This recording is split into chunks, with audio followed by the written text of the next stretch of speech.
Bonjour, ici Yannick pour Actualité-DVD.com. Aujourd'hui, le DVD que je vais vous parler est le coffret de la série animée Les Griffins, volume 9, version française de Family Guy, réalisé par Seth MacFarlane, avec les voix de Seth Green et Seth MacFarlane. Le DVD est distribué par 20th Century Fox et il est sorti en magasin le 13 décembre 2011. Le dessin animé parle de la vie et les déboires d'une famille d'Américains moyens, les Griffins. Peter est le père imbécile, Lois sa femme raisonnable, Chris le fils naïf, Megan la fille névrosée et Stewie le petit dernier diabolique qui a pour but principal de tuer sa mère. Ils ont aussi un chien, Brian, qui parle, marche et se comporte comme un humain et dont le caractère, la voix et les valeurs libérales sont celles du créateur de la série. Je vais vous avouer, j'ai eu beaucoup de misère à savoir comment je vais faire la critique du coffret des Griffins. J'ai eu une idée, j'ai sorti un dictionnaire et j'ai cherché des mots pour vous décrire ce que je pense des Griffins. Voilà ce que j'ai trouvé. Vulgaire, con, niaiseux, épais, obscène et même le mot dégueulasse. Et je peux vous dire, j'aime ça. Je suis le fan numéro 1 de la série animée Les Griffins.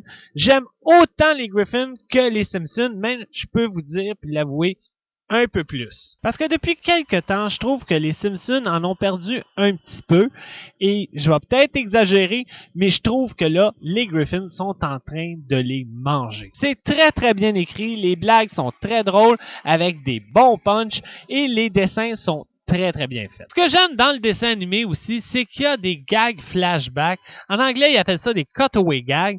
Qu'est-ce que c'est? C'est que le scénario s'enchaîne et à un moment donné, il y a un gag qui apparaît qui n'a aucun rapport avec le scénario et c'est vraiment tordant. Il y a une petite chose qui m'a fait peur, c'est que la saison 9, elle est traduite en québécois.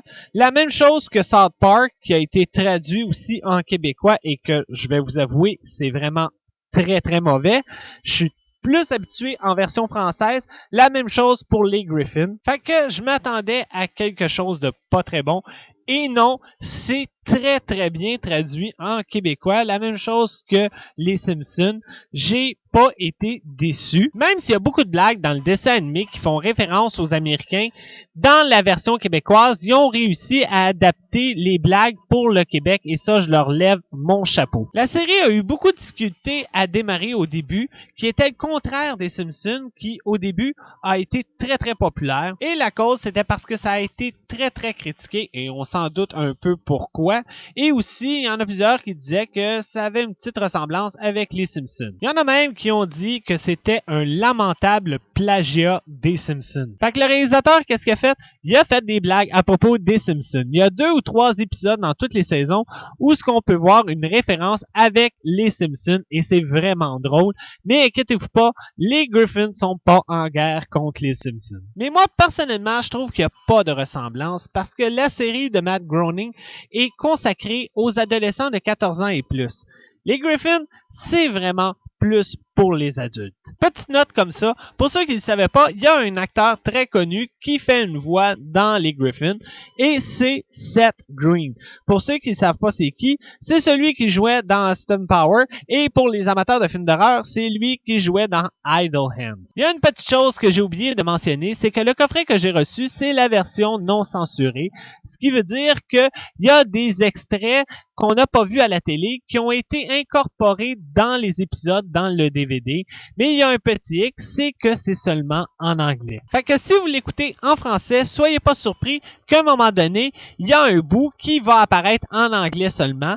Mais inquiétez-vous pas, si vous comprenez pas l'anglais, il y a des sous-titres en français qui apparaissent en bas de l'écran. Là, je suis sûr et certain que vous voulez savoir c'est qui mon personnage préféré dans le dessin animé. C'est Peter, le père de famille. Même s'il est vulgaire, obscène et vraiment niaiseux, j'aimerais vraiment ça l'avoir comme père. En résumé, c'est simple, j'ai adoré le coffret.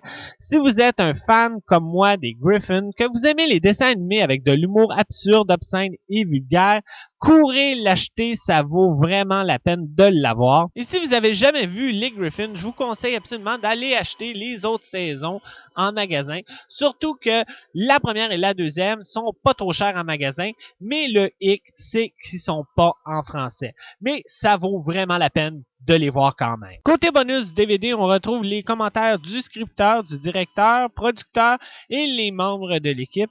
Il y a 2 courts-métrages, il y a un making-of, il y a Family Guy au Comic-Con 2010 et un épisode de Cleveland Show. Le dessin animé vient en anglais 5.1 Dolby Digital, espagnol Dolby Surround et français Dolby Numérique 5.1. Et il y a des sous-titres en anglais SDH, espagnol et français. Pour la série, je donne un gros 9 étoiles sur 10. Je suis un fan. Plus les saisons avancent, meilleur que c'est. Et pour le DVD, je donne 8 étoiles sur 10. En terminant, oui, c'est vulgaire. Oui, c'est un peu de l'humour pipi caca. Mais c'est tellement bien fait que plus les saisons avancent, plus je ris comme un fou à chaque épisode. Moi, je me croise juste les doigts que la série dure aussi longtemps que les Simpsons sont en train de faire. C'était Yannick. Bon visionnement.